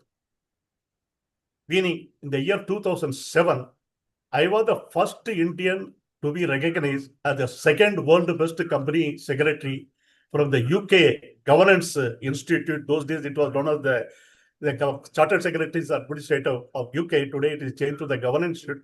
I was the first Indian to get the second world best secretary of the year 2007, which is actually finding the Limca Book of Records today. Thereafter, I also got too many certifications. I also have too many certifications, which is the first thing. My name is appearing in the Limca Book of Records for the consecutively 3 years, 2008, 2009, and 2010. This, I think, proudly, I can say this is my great achievement, whatever I contributed to this profession. And then at the age of 60, we have to retire. But the company said, who's going to retire? You're not going to retire. We are extending your service. That is what it has happened. But somehow that at the age of 61, somebody from overseas, by seeing my credentials, etc., voluntarily they offered a job. I took up the overseas job at the age of 62. When I took up the overseas job at the age of 62, I was a group company secretary. The company, which was actually having a head office at Bahrain and operating in mainly African countries like Tanzania, Liberia, Equatorial Guinea, and DRC, etc., and other things and all. I had extensively traveled all these companies. I was actually there, a lot of international experience in terms of, the corporate governance combined code of UK and then King Code of corporate governance, etc. and other things. There are a lot of learnings. First time I learned in IPO, instead of cash, you can actually offer your properties in the IPO, which has happened. I have seen one of the issue which actually came up where IPO was subscribed by way of giving the properties. That is what it has actually happened. These are all the various experiences which I heard. Well, great. Then, Thank you very much. And in fact, to say that there are some more questions I would like to ask the panelists. Again, I am putting one question both to Murli and Rajan.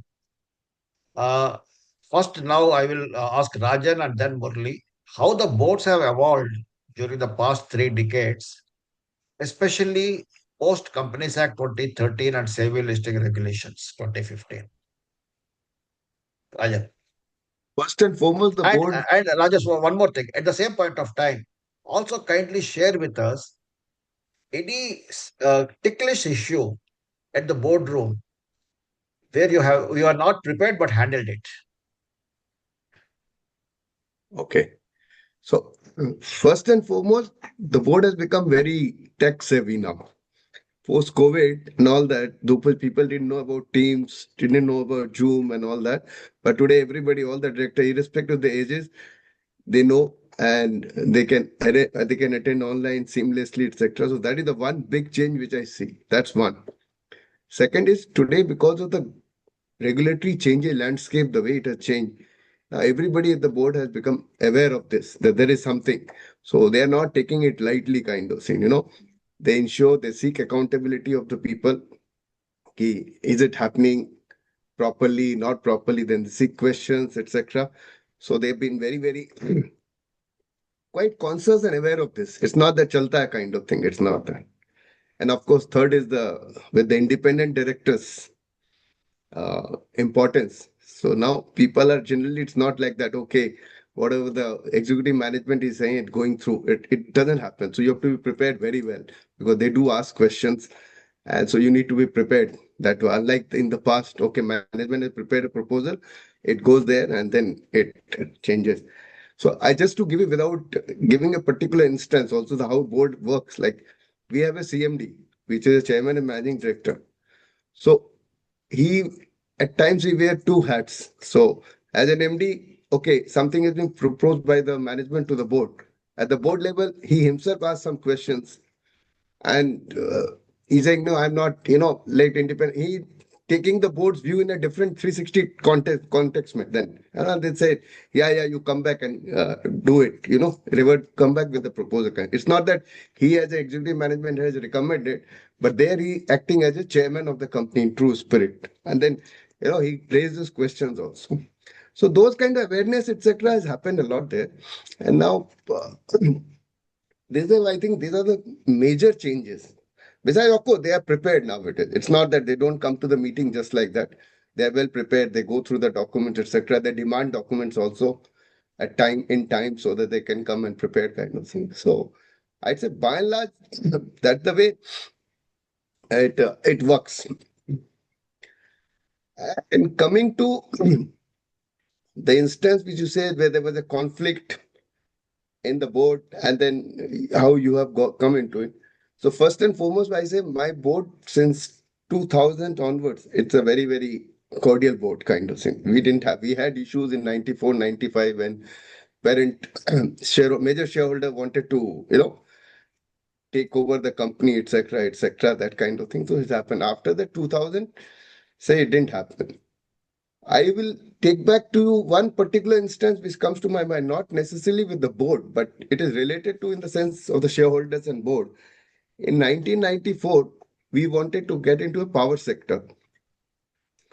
Our major shareholder who are only in the cigarettes, they said, no, we don't want to get into this power sector, etc. We will not support this. So somehow in the shareholders' mind, that Swadeshi and Videshi kind of thing triggered that point in time. And we had our meetings in Oberoi Grand. And you won't believe there was a shareholder, there were 2 kilometer lines of shareholder to attend the meeting, to raise their protest and raise their voice, etc. And the other hand, Oberoi people are saying my banquet hall will break if you don't stop the inflow of the shareholders, etc. Somehow, so here Their shareholders saying we want to attend. These people are saying, "Nee, please don't allow anybody else." So that was a quite tough job that time to handle at the level. But yeah, that was quite challenging.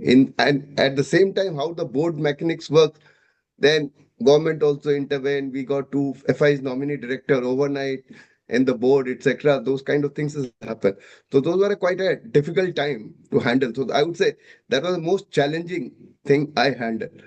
The other instance which came to my mind in 2018 when we wanted to introduce a stock option scheme for the third tranche. We had scheme, employee stock option. The parent shareholders say we will not approve this as a shareholder. So that time there were a lot of conflict in the board level. Some people were saying financial issues, etc. They were saying yes, we should support. It's in the interest of the company and the employees, etc. But they didn't support. So there were a lot of conflict in the board. But finally, of course, they being a major shareholder and special resolution required, so it got defeated.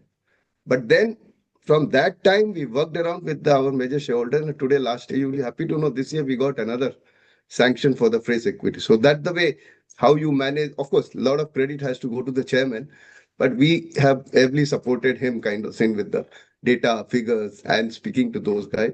So that's happened. So basically, it's a cordial relation. I've not seen any conflict in the board as such. There people are saying, put record my dissent on a particular resolution, etc. I've been fortunate enough to work in a company where things are by and large okay. No, one thing what you Okay, said is sir. correct. Actually, nowadays the independent directors they are playing a very, very vital role. As you rightly say, we look to work, expect the unexpected. That is the way we have to actually work. In fact, independent director, they ask very uncomfortable questions. They also ask very unexpected questions. In fact, I have seen in the board meeting decision are getting postponed, not in the first meeting, second meeting, third meeting, like that it happens. Independent directors are today, the contribution is actually enormous. As a company secretary, we need to, gear up ourselves to give the fullest information to cater the need so that they can prepare and come for the meeting. That I agree 100%. Yeah, Murli sir. You're on mute. Yeah. So just to add, I think picking up from Professor, obviously the board today's our board composition has the right skill matrix. Like everyone has boards which are very, very capable in terms of what they can offer, and you have the diversity also in terms, not only in terms of gender but in also in terms of knowledge. You have someone who will be an expert in IT, someone who will be a manufacturing expert, someone who would be relevant to your industry, someone on governance. And the best way you can garner or take advantage of this diversity to the benefit of the company is by leveraging the skill in the board for the benefit of the company. So I think the big change that has come today is the involvement of the board in business matters. It's not just about approval on, legal matters that require, let's say, RPT or whatever, like it's not just limited to that. It's more about business. The board today is, in a way, responsible for the performance of the company.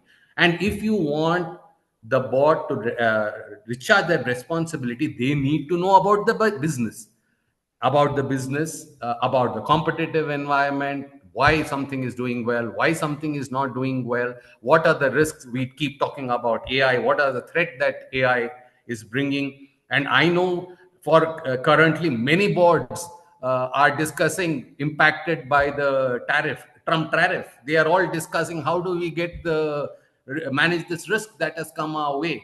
So the huge shift, I would say, today is that the involvement of the board in business matters and in ensuring the business continuity in terms of the performance as well as the overall business, because that's going to ultimately translate into the value that the shareholders and investors are having in the company. And for that, obviously, the business need to share their plans, not the detailed one, but at least the what they do, the high level picture, so that we can take the inputs, take the inputs of the board on major decisions of business nature again. Otherwise, okay, a demerger or that's a given, because let's say whether you like it or not, the law requires you'll have to go through that. But let's say if it's about the business plan or launching a new project which has some risks coming in with it, so these all things. So this is one perspective I wanted. The second, obviously, the increased involvement of board in management selection and remuneration.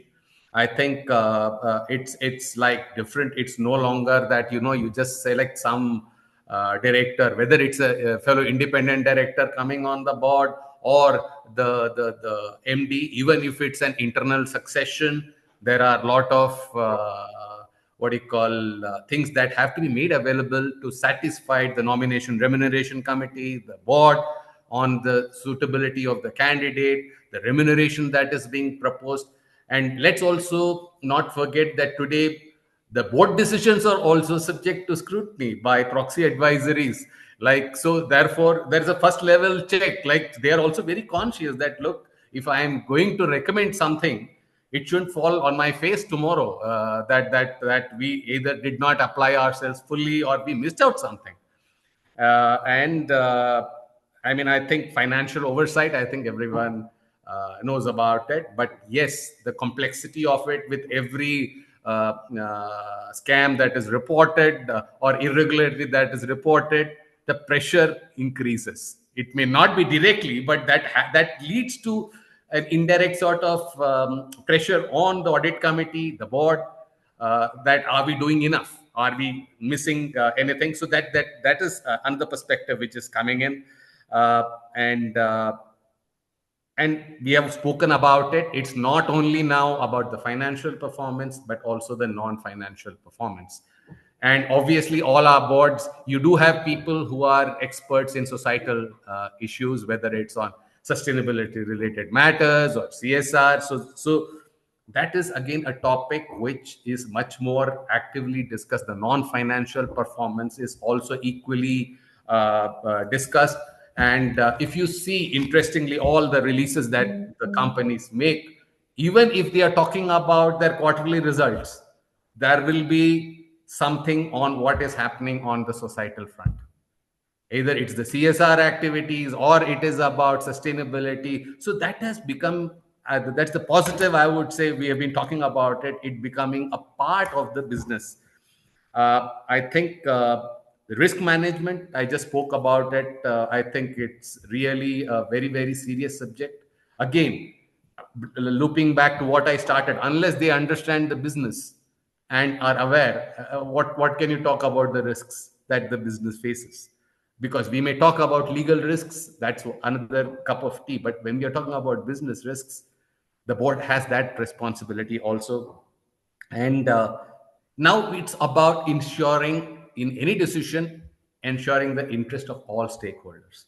It's just not about, let's say, a particular set. We are not only talking about shareholders. Even within shareholders in multinationals, I think amongst the challenges with Singhi also spoke about, Rajendra also spoke about, is balancing the interest of the foreign promoter and the Indian shareholders. I mean, minority share. I mean, it's a very important role which the board has to play. And as company secretary, you have a very, very important role in ensuring that it comes out right in terms of the information that you make available, in terms of the decision, that it is a well considered decision with everything on the table.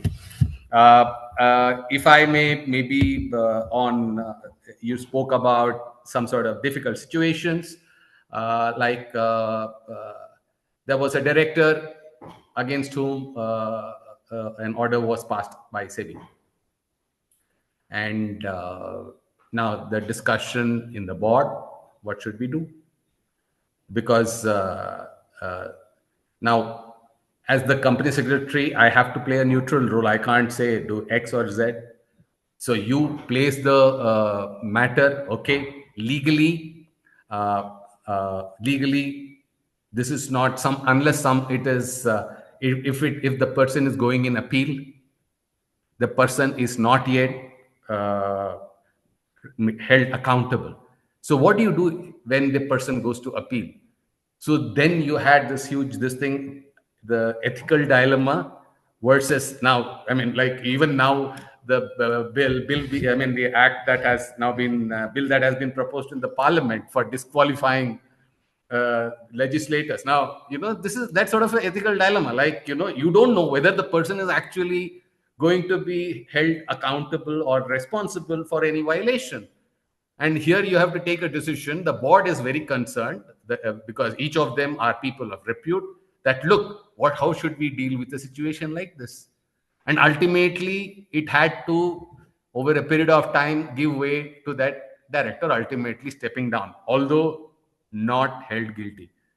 So, but it was a very, very sensitive sort of trading that one had to do in managing the board and the diverse viewpoints that were there on the issue. Sudhakar, I'll stop there. Yeah, thanks, Murli. Thanks very much. Sujat, there is an apprehension among the professionals, especially company secretaries, that the technological developments which are emerging these days are going to affect the professionals both in service sector and in practice. How we have to gear up to meet this challenge, especially the youngsters are facing this issue. Like people say, Arey, you don't need to prepare agenda, you don't need to prepare minutes, AI will do everything for them. You don't need to maintain registers.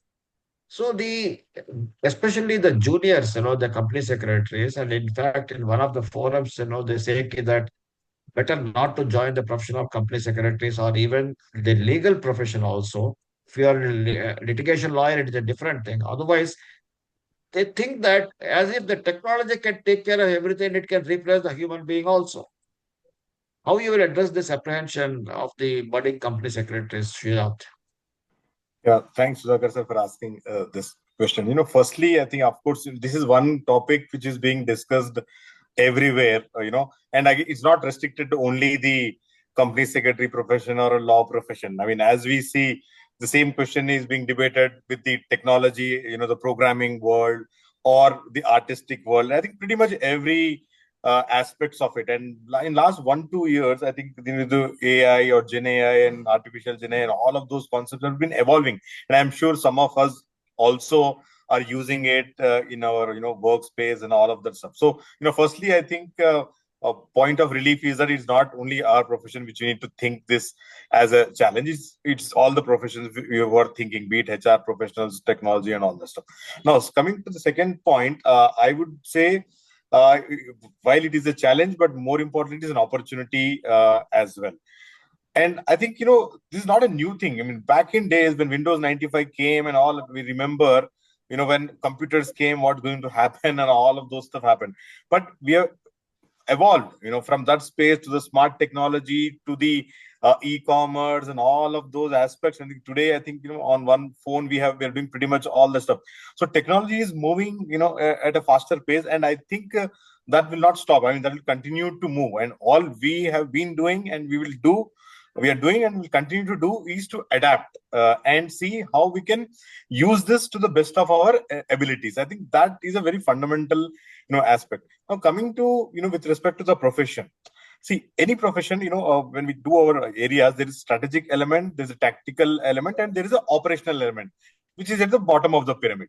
So I think there is no doubt that a lot of these AI tools and all that stuff will try to support on the operational elements of it. I think that there's no doubt about that aspect. So in a way, I think it frees up the time for the tactical part of it and also the strategic part of it. So from a company secretary standpoint or a legal or governance related stuff, I mean, I've seen tools and I am sure it will come. For example, the minutes, the summarizations part of it, or even with respect to the filings, there is a concept called agentic AI. So I think I will not be surprised, where in future the data will be picked from the company's ERP systems and automatically with some rule checkings and all aspect of it there could be a potential filing automatically to the the government authorities. I'm just visualizing that. Again, it can definitely happen.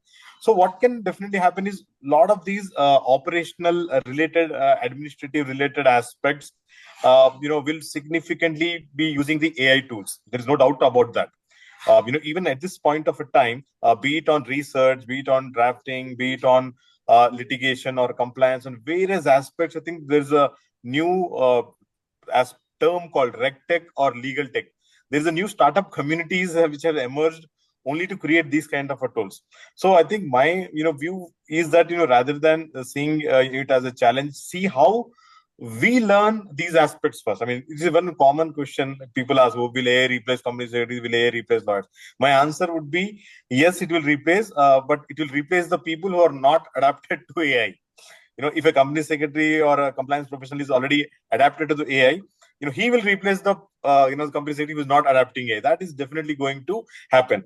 And I think if we develop the capacity around these aspects, I mean, we need to all learn what is AI, machine learning, and all of those aspects. And with our functional knowledge, we can help bring those tools. Tomorrow, the company, the management, the board, of course, Murli sir talked about so many emerging aspects. So one of the questions which the boards are posing the companies is that how you can adapt AI across all functions, right?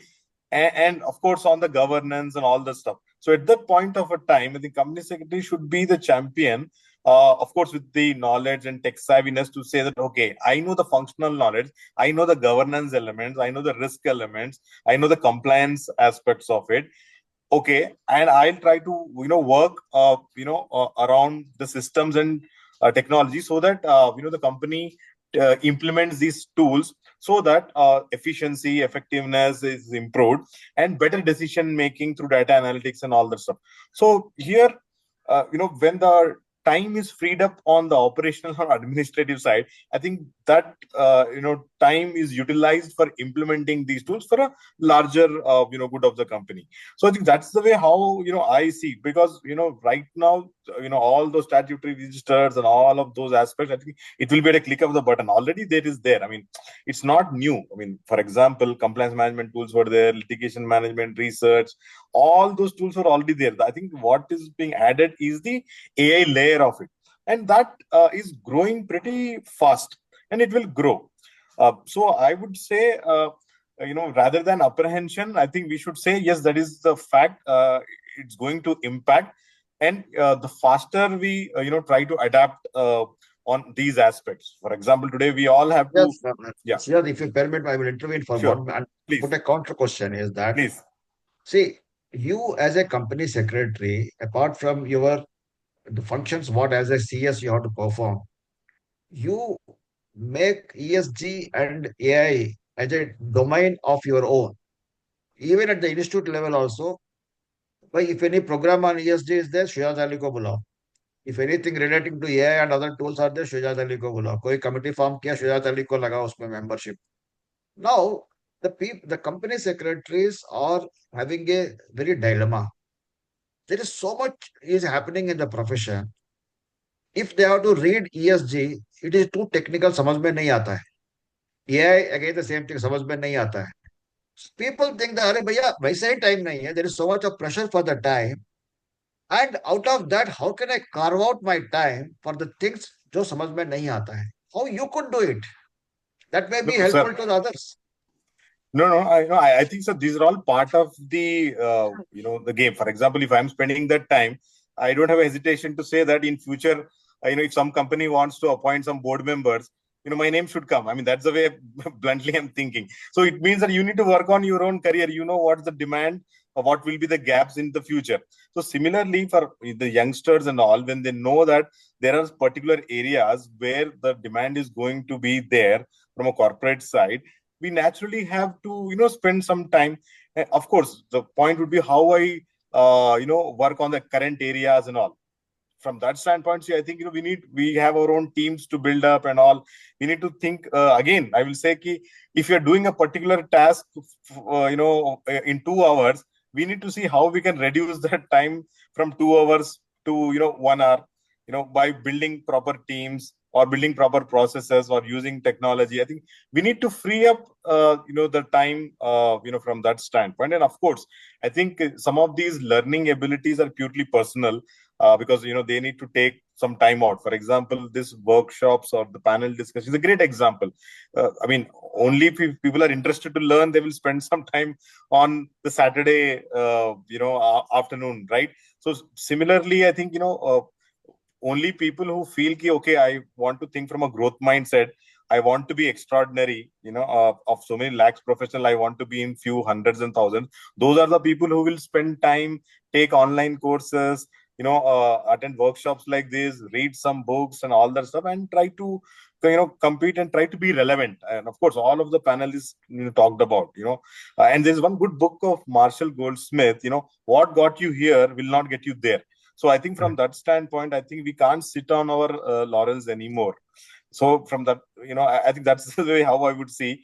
And again, it's purely individual. Some of the professionals may say, "Nahi yaar, mere ko nahi karna hai. I don't want to do." Great. So some of the conversations what you are having is for people who want to grow faster, or who want to reach the leadership positions or reach the top board positions. And for that, I think there's no a substitute than to put this extra effort, and naturally those will be successful. Yeah, but again, it's purely personal. Everyone has to take some time out of their schedule and spend time. So yeah, In fact, I want to give one input from my side to the participants who says that vary the time.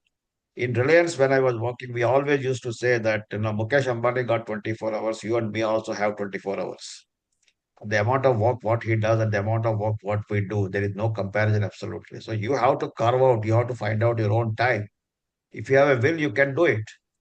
In fact, around I said this in several forums. In 2014, when I was to grappling with this Companies Act, that point of time, I got the opportunity from the institute sides also to just travel across the country and to speak on the Companies Act and listing regulations also. So that point of time to find out that thing, what I did was started getting up from 2014 till date. I got up at 4 o'clock in the morning. I used to get up, otherwise I used to get up at 6:30. So 2.5 hours extra time I got in the past 10 years plus. That is one way of doing things. In fact, so this is how anyway that Yeah. that's So not my day one to simple speak. hack I will Yeah, give please, you. please go ahead. One Yes, simple Sridhar. hack. I think we all do walking and all that stuff. We all do a lot of traveling.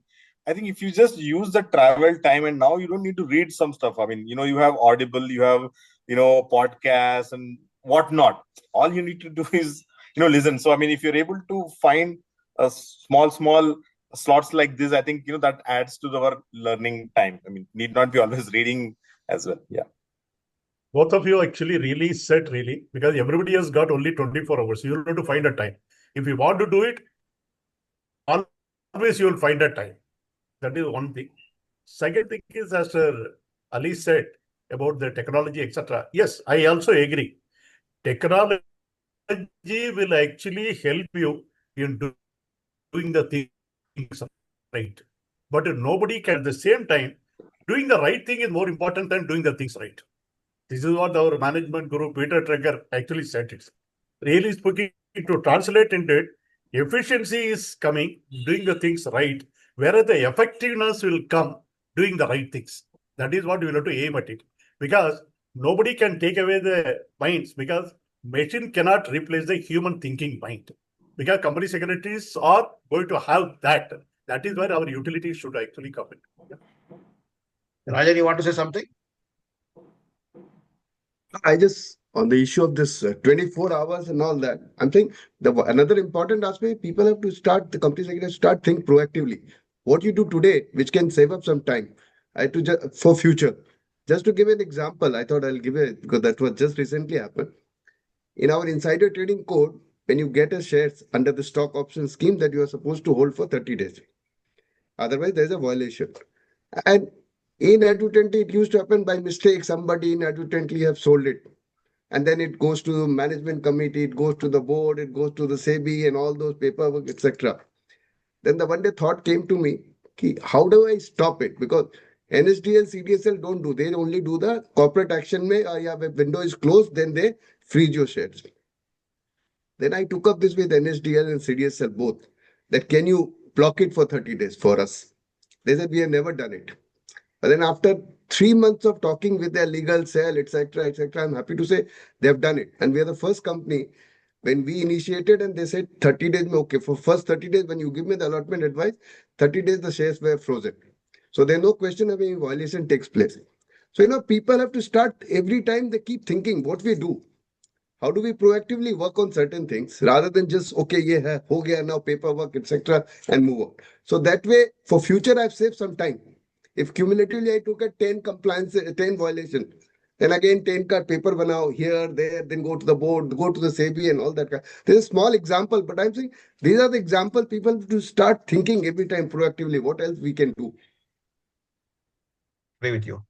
My maybe one of the last questions I want to put to Murli, Rajan, and Atul Bhai is that during the past 1 decade, the increasing complexity of laws, whether it is by ministry side or by SEBI side, and they are giving difficult times to the boards as well as to the professionals also.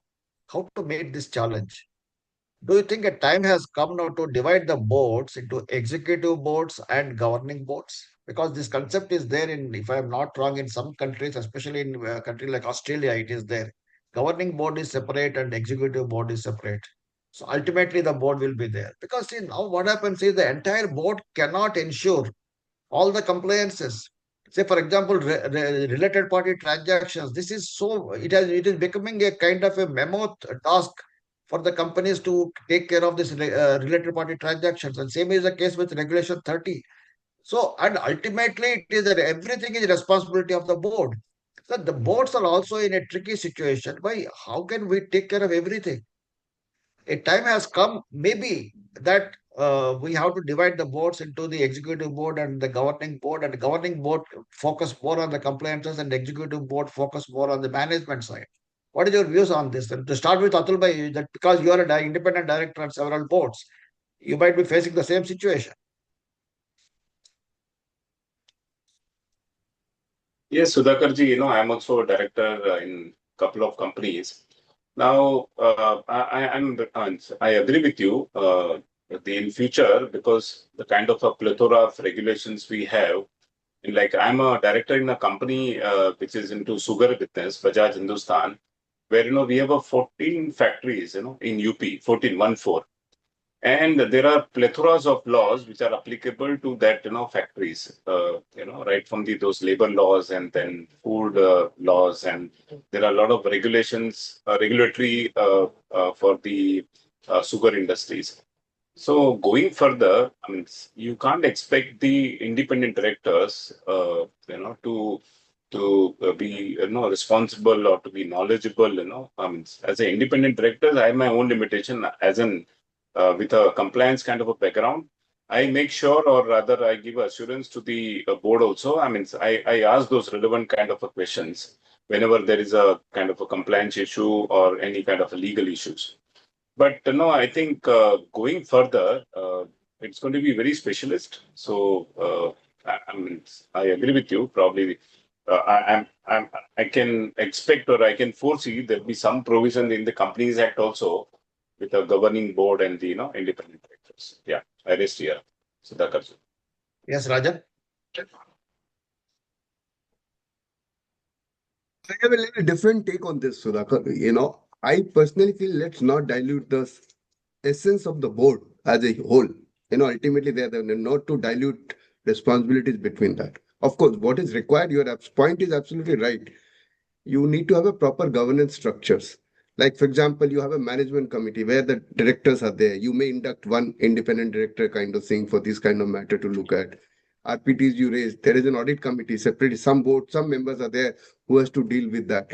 Nomination REM committee there are people who have to deal with the REM, key managers, appointment, etc.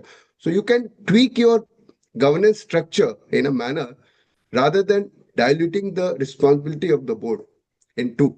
That's my take on that. Right. Murli, sir.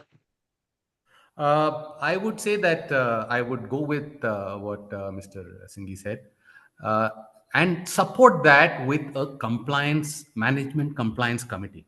See, the where all the executive directors are members and all the senior management, functional heads, business heads are members of that committee, because ultimately the compliance, it's like it's across the organization, like depending on the area, it could affect different people. So you have this as the apex body with these head of the company, whether it is the CMD or MD or CEO heading that, executive director, because that brings in seriousness. And it is this committee which gets into the detail and the complexities, and take, because ultimately they have to take responsibility for the compliance. And this requires that, which I'm sure is done in all corporates, is that the compliances are actually mapped very clearly, who's responsible for what. And therefore, if you have, let's say, some regulation which is affecting only a particular section of the business, you could have a smaller group which is looking into it and delving into it and coming up with the action plan to ensure that you are in compliance. So but this structure is very important in my view, because directly going to the board in terms of, or the audit committee or the nomination and remuneration committee, may not really suit, especially for complex situations, for complex issues which require interpretation, or for ensuring compliance also. If your business head or your functional head is a part of the compliance committee, you can have a much better hold that his or her division will have focus on the compliance as well. So it should not be something which is just driven by the company secretary, because it's a much broader issue. So to me, the same thing with a very strong compliance committee with the with the whole-time directors and the senior management. Riyad, your take on this?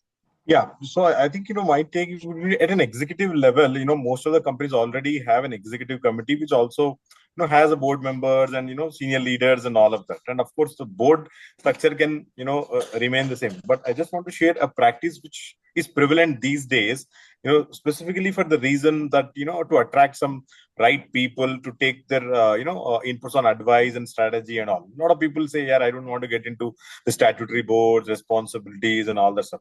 Specifically in PE, VC, startup culture, what I've seen, companies are having a new concept called an advisory council or advisory board or whatever it might be. And what they're trying to do is, getting some eminent people and, putting them as a, advisory council or advisory board or whatever it might be, and trying to tap the, some of the, the best, minds there. And purely for the reason that, some of those members, they don't want to, be part of a statutory board. So, I mean, that's just a perspective, which I just wanted to share. And it may work in some of the startup world or a PE or a VC fund related stuff where they just want to keep the difference. Maybe, of course, the reason is same, because if they want to put on the governance board, all the responsibilities and all those things will have to come. So in addition to that, they bring in this additional, layer of advisory council or advisory board. Just wanted to share that aspect. And then I've heard that in some cases is working, well. I mean, they're able to get the value and right advice as well. Thanks very much. Participants, in fact, I'm sorry that we are not taking up the questions because of the time constraint. And second thing is, today's program is purely to have a discussion and not to, take the participants' questions, because I know that the time is not there. But definitely for 2047, if our profession has to reach, we are all very point about that, and we no doubt about it. We have to care of ourselves for that. Some of the key points, what I have noted from the discussions, what we have emerged, is that we have to create a perception that who is the company secretary, what he can do it. In fact, at one point of time, institute is having the thing that only I can do what I do. That was the caption. In fact, there was quite some time that used to go around. Several people ask, what do you mean by that? Yeah, I do what I do, and only something like that. But in fact, yes, we have to create a perception that the company secretary is the conscious keeper, company secretary is the key managerial person, company secretary is, I always say that he is the charioteer. And when we that way, Lord Krishna has led Arjun The company secretaries have to lead the boards, the boardroom by giving them the proper advices, guidance, etc., etc. Murli sir has said that if we say no, you have to give the rationale for why we said no and what we said no and all those things. Unless until otherwise your no will be taken in a negative sense. Even if we have to say the no, we have to say it in a positive way. Advocacy is very important. And we have to add value to the business. This is also Murli sir's point that according to me, at Reliance, we used to always say that whatever you speak, it should add value to the business. Otherwise, don't speak, keep quiet in the any room, whether it is a boardroom or a committee room or even a conference room also. If you utter something, it should have some kind of a value addition to the business. Networking within the organization, again, Mr. Murli has said about that. This is a very, very important thing. As a company secretary these days, I said in several forums that a compliance officer cannot ensure the compliance in isolation. You need to sensitize the organization across. And at the same point of time, this networking within the organization will help a lot. This is what I learned today, in fact, that if you have to ensure the compliances as a compliance officer the way you are expected to do, you have to create a network within your own organization. Rajan's one point I liked it very much is that either you learn to swim on your own or you better get drowned. So it is the company secretaries, especially the budding ones, please take it as a whole mantra. You have to have your own ways and the way the water find the way to flow. Even as a budding company secretary also, don't expect that somebody will teach you all the tricks of the trade. You have to learn on your own. You have been thrown into the pond, learn or get drowned. Price your signature. That is that your signature should have a value. This is an excellent point, Rajan, according to me, that you have said that thing. So every company secretary, whether you are in service or in practice, that means what? You have to understand all these words which I'm just giving one-liners. You have to have your way, you interpret it. You can learn a lot from this thing. When Rajan said that cost of your signature means what? If you say any word also as a profession in the company secretary, in the profession or in practice, I mean in service or practice, whatever you say, it has to have a weight. It has to have a value for that thing. Bala said, brief to the point and focus upon the things. This is a ability one has to develop over a period of time. Rajan also said that the boards have become very tech savvy and boards are also becoming very serious as far as their role is concerned. So the company secretaries have to be on their nerves. The board can ask you any question at any point of time. If you scratch your head or you say that, sir, I will get back to you on this, you are not appreciated for that. Bala also said this is a good point. Expect the unexpected.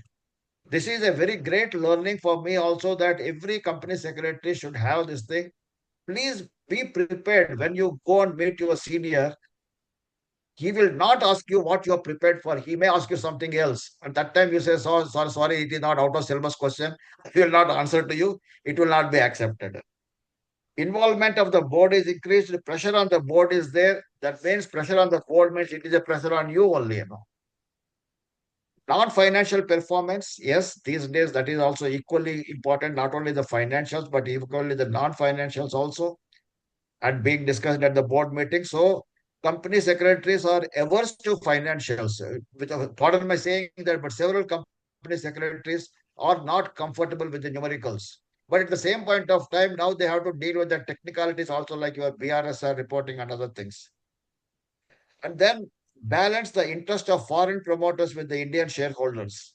Again, the same thing, not only that balance the interest of the foreign promoters, even sometimes we have to balance the interest of the proxy advisories also to your shareholders' interest also. This is also equally important. Proxy advisories are also growing day by day. So as a company secretary, you need to develop the ability to handle them also. But it is not that difficult. The only thing what happens at the end of the day, if I, as a company secretary, have to ensure compliance on one part and handle the stakeholders on the other part, the only thing what you need to do is you have to have the confidence, conviction, courage. This comes with the knowledge. Accordingly, again, the same thing that the mind is a good friend.